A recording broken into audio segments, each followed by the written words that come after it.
Hai semuanya, perkenalkan nama saya Frederikus Rocky Pensoko. Saya akan menjelaskan tentang subtopik yang pertama, yakni teori kontrak dan informasi asimetris. Dalam pendekatan ekonomi biaya transaksi, basis dari unit analisis adalah kontrak. Kontrak secara umum menggambarkan kesepakatan satu pelaku untuk melakukan tindakan yang memiliki nilai ekonomi kepada pihak lain, tentunya dengan konsekuensi adanya tindakan balasan atau pembayaran. Tindakan untuk membuat kontrak tersebut secara umum dilakukan berdasarkan tingkat pengamatan yang berbeda pada titik waktu yang tidak sama dan juga berdasarkan derajat timbal balik yang berlainan. Bahkan hubungan kontrak itu sendiri mempunyai perbedaan terhadap kesinambungannya. Untuk alasan ini, pelaku-pelaku dalam kontrak tersebut memiliki derajat insentif kesukarelaan alami yang berbeda untuk menyetujui isi atas kontrak yang dibuat.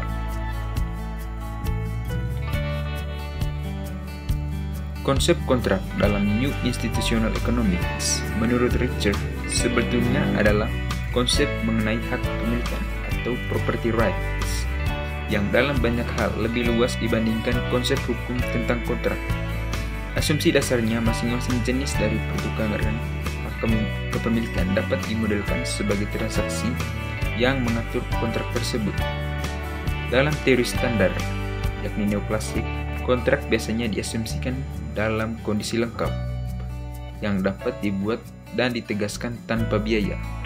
Dalam realitasnya, untuk membuat dan menegakkan kontrak yang komplit sangatlah sulit karena adanya biaya transaksi. Secara umum, tidaklah mungkin untuk menghitung seluruh potensi ketidakpastian dalam membuat kontrak. Salah satu jalan yang mungkin hanyalah mencoba memodelkan persoalan-persoalan yang berkaitan dengan informasi yang terbatas, untuk kemudian menjadikan hal itu sebagai bahan untuk membuat kontrak yang menyeluruh.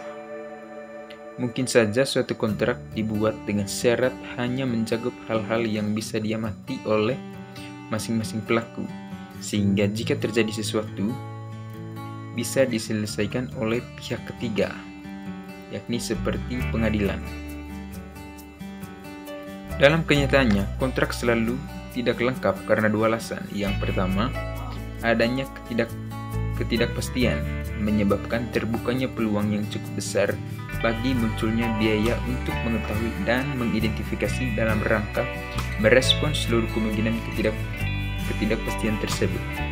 Yang kedua, kinerja kontrak khusus, misalnya menentukan jumlah energi yang dibutuhkan pekerja untuk melakukan pekerjaan yang rumit, mungkin membutuhkan biaya yang banyak untuk melakukan pengukuran. Oleh karena itu, adanya pelanggaran kontrak seringkali menyulitkan pihak ketiga untuk memberikan bukti sebagai dasar keputusan. Hampir seluruh kesepakatan kontrak yang aktual berisi kombinasi eksplisit dan implisit dari mekanisme penegakan. Beberapa elemen dari kinerja dispesifikasi dan dipaksakan oleh pihak ketiga. Sebagai tambahan, biaya kontrak yang mengandaikan adanya ketidaklengkapan dari kontrak yang eksplisit membuat kehadiran biaya sewa semu yang bisa digunakan bagi perusahaan atau korporasi untuk melakukan investasi. Ketidakpastian sebetulnya dapat ditelusuri dari realitas adanya informasi asimetris dalam kegiatan ekonomi. Secara teknis, informasi asimetris tidak lain merupakan kondisi di mana ketidaksetaraan informasi atau pengetahuan yang dialami oleh pelaku-pelaku untuk melakukan transaksi pasar. Sebagai contoh, pembeli dan penjual memiliki informasi yang tidak sama tentang harga, kualitas, atau aspek lainnya tentang barang dan jasa yang hendak diperjualbelikan. Disinilah dibutuhkan suatu kontrak yang lengkap, sehingga eksistensi informasi asimetris tadi dapat dikurang atau direduksi. Tentu saja jenis informasi asimetris untuk tiap-tiap kegiatan transaksi berbeda antara satu dengan yang lain, sehingga dibutuhkan jenis kontrak yang berlainan pula. Dengan begitu, kontrak di sini bisa pula dimaknai sebagai instrumen kompensasi yang didesain untuk mengeliminasi dampak dari informasi asimetris. Semakin besar kemungkinan terjadinya informasi asimetris, maka kian besar pula usaha yang mesti dikerjakan untuk mendesain kontrak kerja secara lebih komplit. George Akerlof yang dianggap sebagai pionir dari informasi asimetris lewat karya monumentalnya yakni The Market of Lemons, Quality Uncertainty, and the Market Mechanism, berpendapat bahwa informasi asimetris yang terjadi di antara pelaku transaksi dapat direduksi melalui kelembagaan pasar perantara atau intermediary market institutions, yang sering disebut dengan kelembagaan penghalang. Contoh yang bagus untuk menunjukkan kelembagaan yang dimaksud adalah jaminan atau garansi atas barang. Garansi memberikan pembeli kecukupan waktu untuk memperoleh informasi yang sama tentang barang sebaik pengetahuan yang dimiliki oleh penjual. Di luar garansi, instrumen kelembagaan lain adalah merek atau brand, kongsi atau chains, dan waralaba atau franchise sebagai mekanisme jaminan bagi pembeli. Tidaknya menyangkut kualitas produk. Instrumen-instrumen tersebut secara lebih lanjut harus dimasukkan dalam kontrak sehingga memiliki kepastian, khususnya dari aspek legal. Kasus informasi asimetris lain yang bisa diajukan adalah pabrik di pasar kerja yang diformulasikan oleh Michael Spence lewat risalahnya yang berjudul Job Marketing Signaling. Menurutnya, keputusan majikan untuk mempekerjakan seseorang merupakan keputusan investasi di bawah kondisi ketidakpastian. Pemilik perusahaan atau manajer tentu tidak yakin sepenuhnya tentang kemampuan produktif seseorang sebelum dia menggajinya. Bahkan, kemampuan produktif itu juga tidak serta-merta dapat diketahui apabila pekerja tersebut telah dilatih. Spence berargumentasi karena individu butuh waktu untuk mempelajari sesuatu yang baru, maka menggaji seseorang merupakan sebuah keputusan investasi, dan karena kapabilitasnya tidak diketahui secara pasti, maka keputusan investasi tersebut berada di bawah ketidakpastian. Menurutnya, kasus seperti itu analog dengan keputusan investasi dalam permainan undian atau lotre. Kemungkinan keberhasilan dalam mengambil keputusan ditentukan oleh pengalaman terdahulu dalam pasar kerja, tanda atau sinyal yang diberikan oleh pelamar kerja tentang kemampuannya, dan karakter yang melekat dari seseorang.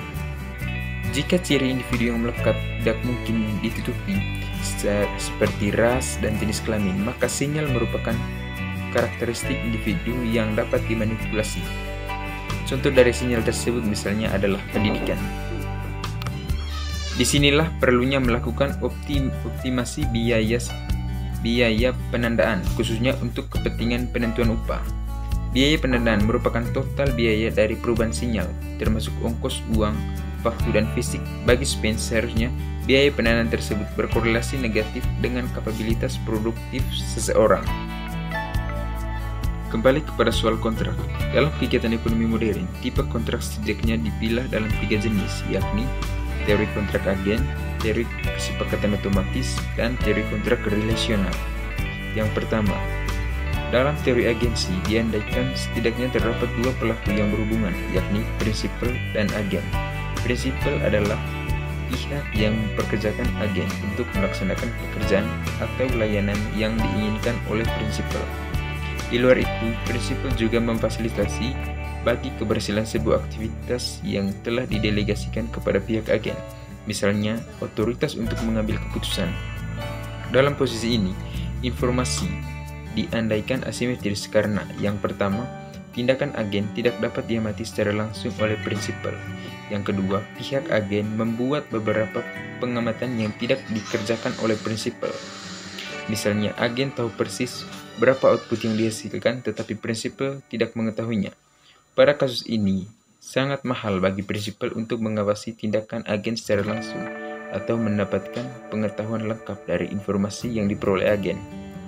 Misalnya, menurut Arrow, kasus yang pertama biasa disebut dengan tindakan tersembunyi, dan pada kasus kedua biasanya disebut dengan informasi tersembunyi. Kedua, jika dalam teori kontrak agensi diasumsikan kesepakatan bisa ditegakkan secara hukum, maka dalam teori kesepakatan otomatis diandaikan tidak seluruh hubungan atau pertukaran bisa ditegakkan secara hukum. Di sini dinyatakan bahwa sistem hukum sangat mungkin tidak sempurna atau informasi yang relevan tidak bisa diverifikasi oleh pengadilan. Oleh karena itu, salah satu kemungkinan bagi relasi bisnis dalam jangka panjang adalah membuat atau menentukan sebuah kontrak yang berisi kesepakatan yang dapat ditegakkan secara otomatis. Kontrak semacam ini didesain untuk memastikan bahwa keuntungan dari berbuat curang selalu lebih rendah dari laba yang didapatkan dengan mematuhi kontrak yang telah disepakati. Yang ketiga, kontrak relasional dapat dipahami sebagai kontrak yang tidak bisa menghitung seluruh ketidakpastian di masa depan, tetapi hanya berdasarkan kesepakatan di masa silam, saat ini, dan ekspektasi terhadap hubungan di masa depan di antara pelaku-pelaku yang terlibat di dalam kontrak. Oleh karena itu, kontrak dalam pengertian ini mengacu pada derajat yang bersifat implisit, informal, tanpa ikatan. Di sini, penegakan otomatis memegang peran yang sangat penting. Secara aktual, sebetulnya sebagian besar transaksi yang menggunakan kontrak relasional ini kurang melekat dalam sebuah struktur hubungan transaksi yang sangat longgar. Transaksi sendiri secara umum merupakan bagian dari asosiasi yang sedang berjalan dalam jangka panjang. Dan instrumen eksternal legal. Dari review terhadap berbagai studi tentang kontrak yang telah dilakukan, terdapat 4 aspek yang bisa disimpulkan menjadi faktor perbedaan jenis kontrak. Yang pertama, jangka waktu. Dari kontrak, hampir semua studi empiris yang dilakukan menunjukkan bahwa jangka waktu kontrak sangat berhubungan dengan atribut dari transaksi. Oleh karena itu, jangka waktu sekaligus juga menggambarkan komitmen dari para mitra. Yang kedua, derajat kelangkaan yang mencakup variabel-variabel harga, kualitas, aturan keterlambatan, dan peneliti. Beberapa studi menunjukkan bahwa derajat kelengkapan meningkatkan seiring dengan spesifikasi aset dan menurun bersama dengan ketidakpastian. Yang ketiga, kontrak biasanya bersinggungan dengan insentif. Di sini hanya terdapat sedikit jenis mekanisme insentif. Mekanisme tersebut antara lain adalah sistem tingkat yang tetap, upah berdasarkan jam kerja, distribusi bagian kepala pekerja, pengembalian aset yang dibayarkan kepada pemilik, dan sewa yang dibagi antara mitra yang bergabung dalam proyek. Yang keempat, produsen penegak yang berlaku. Kontrak berhubungan dengan mitra untuk tujuan yang saling menguntungkan. Tetapi pada tempo yang bersamaan, kontrak juga menyimpan risiko kerugian melalui sikap optimis, entah disebabkan oleh kontrak yang tidak lengkap maupun kondisi pelaksanaan yang berbeda dengan situasi pada saat negosiasi, atau bisa karena keduanya. Berkaitan dengan aspek penegakan dalam masyarakat, yang kelembagaan, penegakan tidak berjalan dengan baik. Individu dan perusahaan-perusahaan cenderung menghindari untuk membuat kesepakatan yang kompleks, yakni transaksi yang menegakkannya tidak secara otomatis. Setidaknya terdapat 2 tipe penegakan yang eksis dalam masyarakat, yakni aturan formal dan informal. Aturan formal dibuat dan dipaksakan oleh organisasi resmi seperti negara dan perusahaan untuk menyelesaikan masalah tindakan kolektif melalui pihak ketiga. Sementara itu, norma aturan informasi muncul akibat adanya jaringan kerja dan dipaksakan melalui hubungan sosial. Aturan eksplisit atau implisit untuk mengatur perilaku yang melekat pada kepentingan dan keinginan masing-masing anggota kelompok. Derajat aturan-aturan yang mencoba untuk mengelola perilaku sangat tergantung dalam diri penegakan tersebut. Sedangkan penegakan sendiri dipengaruhi oleh daya tekan dari negara atau norma-norma dalam masyarakat. Penegakan dan norma-norma itu biasa saling menggantikan. Dalam banyak kasus, individu mungkin berinteraksi untuk satu kali kesempatan tanpa presentasi untuk berlanjut lagi, atau berdasarkan hubungan jangka panjang dalam keadaan tidak pihak ketiga. Hampir seluruh interaksi yang hanya untuk satu kali bermaksud untuk menangkap atau memindahkan aplikasi hak-hak ekonomi untuk memindahkan aset tidak terdefinisikan dengan baik, maka resolusi untuk menyelesaikan sengketa pasti akan banyak menghabiskan biaya. Sebagai aturan satu individu terhadap pendapatan, keuntungan, dan kerugian, dan karena biaya terlihat di dalamnya, maka nilai material untuk bergabung dalam interaksi menjadi negatif. Oleh karena itu, kedua pelaku cenderung berpikiran akan lebih enak bila melakukan hubungan dalam jangka panjang. Tentu saja dalam berinteraksi diperlukan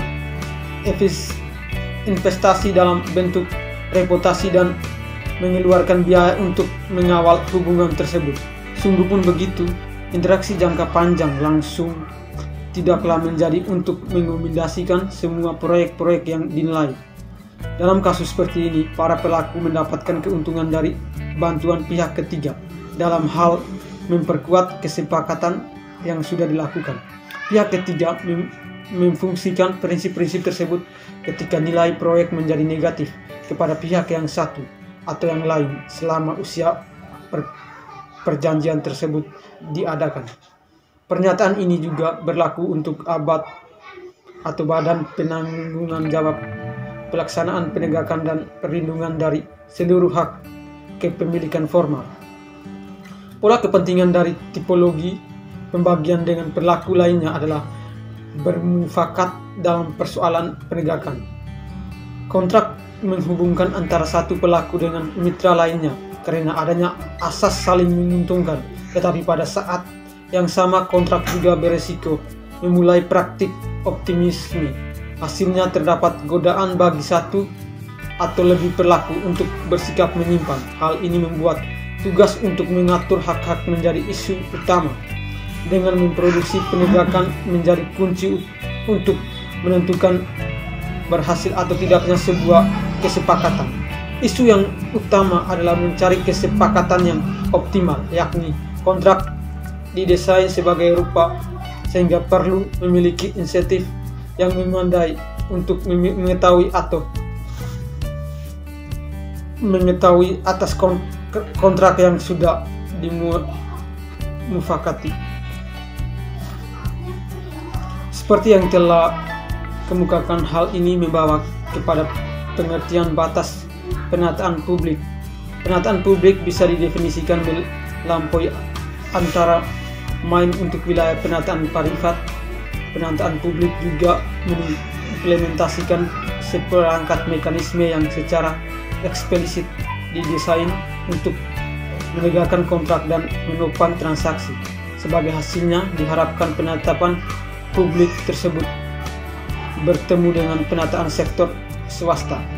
Tapi pada topik utama yang dapat diagendakan untuk penelitian adalah melakukan analisis dan pemahaman atas perubahan keseimbangan antara produsen privat dan publik, pengendalian dan kelembagaan yang terkait merupakan mekanisme yang melekat dalam penataan privat menuju kepada penegakan publik. Peran dari pengendalian dalam penegakan publik atas kontrak adalah berhubungan dengan isu hak-hak kepemilikan. Tempatnya sejak kesepakatan kontrak dimasukkan ke dalam pemindahan hak-hak bermanfaat, tetapi menurut North, penegakan di negara dunia ketiga seringkali tidak pasti disebabkan bukan hanya karena ambiguitas doktrin legal, namun juga ketidakpuasan dalam menghargai perilaku agen.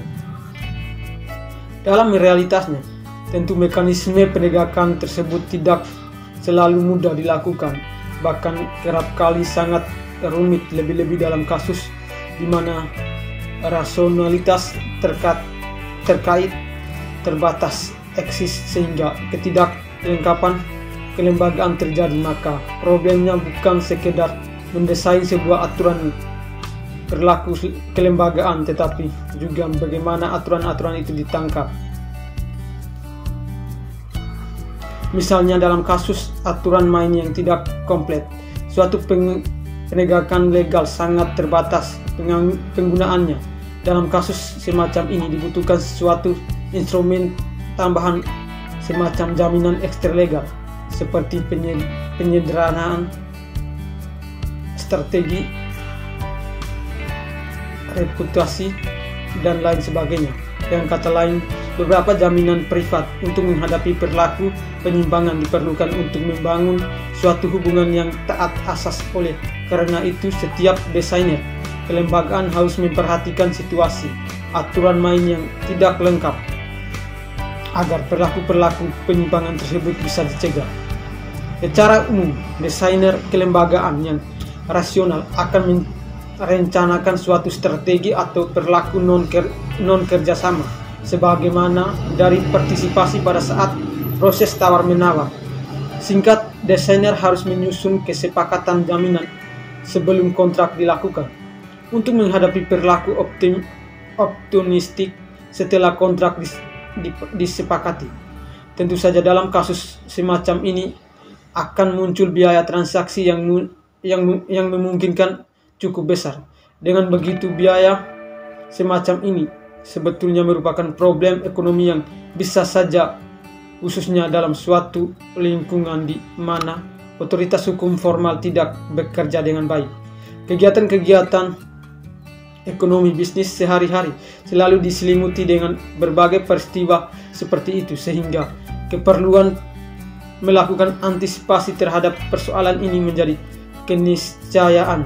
Secara kategori, upaya semacam ini bisa disebut sebagai kontrak dan kontrak, atau kontrak dalam sebuah kontrak, di mana kontrak yang pertama ditujukan untuk menyepakati kegiatan ekonomi yang ingin dilakukan. Dalam kontrak yang kedua dimaksud untuk mengatasi problem penegakan akibat ketidaklengkapan informasi kontrak. Baik, terima kasih ya. Materi selanjutnya tentang teori tindakan kolektif dan free riders. Teori tindakan kolektif pertama kali diformulasikan oleh Mancur Olson tahun 1971.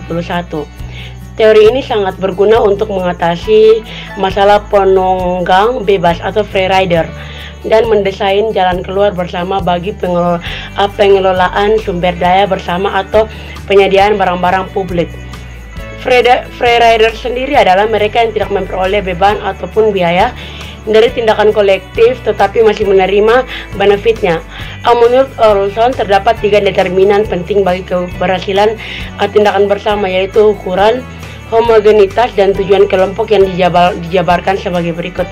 Yang pertama, semakin besar ukuran suatu kelompok kepentingan, makin sulit untuk menegosiasikan kepentingan di antara anggota kelompok. Dengan kata lain, kelompok berukuran kecil dimungkinkan bekerja lebih efektif. Yang kedua, semakin beragam kepentingan anggota kelompok, maka kian rumit memformulasikan kesepakatan bersama karena masing-masing anggota membawa kepentingannya sendiri-sendiri. Yang berikut, tujuan kelompok harus dibuat secara fokus dengan mempertimbangkan kepentingan semua anggota. Dari beberapa tindakan kolektif yang dilakukan, terdapat beberapa situasi yang membutuhkan tindakan kolektif agar dapat menyelesaikan persoalan. Antara lain, yang pertama, sistem untuk mengelola sumber daya bersama seperti perikanan, sumber daya air, dan dikelola melalui sistem irigasi atau padang rumput. Yang berikut, sistem untuk mengontrol perilaku, misalnya norma-norma sosial melarang eksploitasi atau perilaku merusak. Yang berikut, perubahan-perubahan sosial semacam revolusi atau perubahan perlahan dalam kebijakan publik. Ketiga, situasi tersebut mempersyaratkan adanya tindakan kolektif agar kegiatan pemanfaatan sumber daya alam dilakukan secara efektif dan efisien. Dari deskripsi di atas dapat ditarik 3 karakter, yaitu yang pertama, barang atau jasa yang diproduksi bersama. Jika tidak, maka tindakan kolektif tidak dibutuhkan. Yang kedua, produksi memberikan laba kepada semua anggota kelompok sehingga tidak mungkin mengeluarkan anggota yang gagal berkontribusi dalam aktivitas produksi. Yang berikut, produksi dalam barang-barang publik menyertai biaya. Ketiga kondisi terjadi, maka anggota kelompok pasti akan bertemu dengan problem pemunggung bebas atau free rider, yaitu mereka yang tidak memperoleh beban atau biaya dari tindakan kolektif tapi masih menerima benefitnya. Yang berikut, pilihan rasional dan tindakan komunikatif. Setidaknya terdapat dua pendekatan dalam teori pilihan personal, yaitu pendekatan kuat atau strong approach dan pendekatan lemah atau weak approach. Pendekatan kuat melihat rintangan sosial dan kelembagaan sebagai produksi dan tindakan rasional itu sendiri menjadi sebab munculnya analisis pilihan rasional. Sedangkan pendekatan lemah menempatkan halaman sosial dan kelembagaan sebagai suatu kerangka yang pasti ada atau given framework, karena aktor-aktor rasional berupaya memaksimalisasikan keuntungan atau meminimalisasikan biaya dengan menempati deskripsi tersebut. Secara sederhana dapat dinyatakan bahwa rintangan sosial dan kelembagaan sama-sama eksis dalam pendekatan dalam pendekatan kuat maupun lemah. Namun, dalam pendekatan kuat diandaikan hambatan sosial dan kelembagaan sebagai pemicu munculnya tindakan rasional. Apabila pendekatan kuat yang disepakati sebagai sebab munculnya tindakan rasional, maka sekarangnya terdapat tiga solusi internal yang bisa kita rekomendasikan.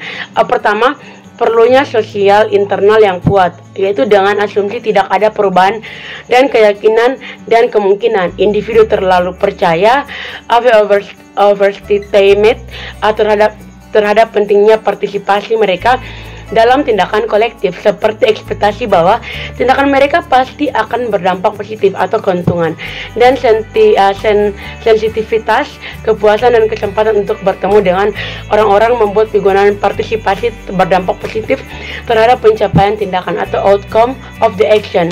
Yang kedua, mengabaikan pentingnya isu-isu politik dalam memotivasi orang-orang untuk berpartisipasi. Sebagai ilustrasi, jika demonstrasi akan dilakukan, maka tidak perlu membahas masalah ideologi ataupun agenda politik yang muluk-muluk. Cukup disediakan kopi ataupun makanan yang membuat para demonstran mau terlibat dalam aksi protes tersebut. Yang ketiga, Taylor dan Elster berpendapat tentang perlunya memunculkan kerjasama kondisional yang saling menguntungkan, mutual conditional cooperation. Postulan ini mengemukakan berdasarkan teori prisoner dilemma yang sudah cukup sangat baik.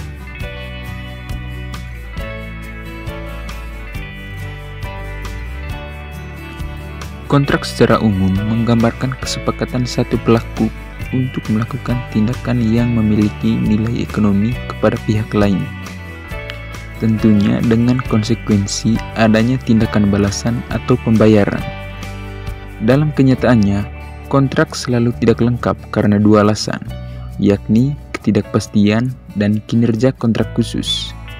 Oleh karena itu, adanya pelanggaran kontrak seringkali menyulitkan pihak ketiga, yakni pengadilan, untuk memberikan bukti sebagai dasar keputusan. Munculnya faktor ketidakpastian sebetulnya dapat ditelusuri dari realitas adanya informasi asimetris atau asymmetric information dalam kegiatan ekonomi. Secara teknis, informasi asimetris tidak lain merupakan kondisi di mana ketidaksetaraan informasi atau pengetahuan yang dialami oleh pelaku-pelaku untuk melakukan transaksi di pasar. Sebagai contoh, pembeli dan penjual memiliki informasi yang tidak sama tentang harga, kualitas, atau aspek lainnya tentang barang atau jasa yang hendak diperjualbelikan.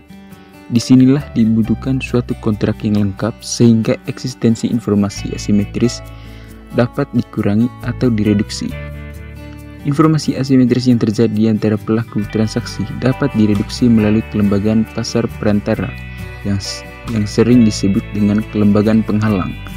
Contoh yang bagus untuk menunjukkan kelembagaan yang dimaksud adalah jaminan atau garansi atas barang. Garansi memberikan pembeli kecukupan waktu untuk memperoleh informasi yang sama tentang barang sebaik pengetahuan yang dimiliki oleh penjual.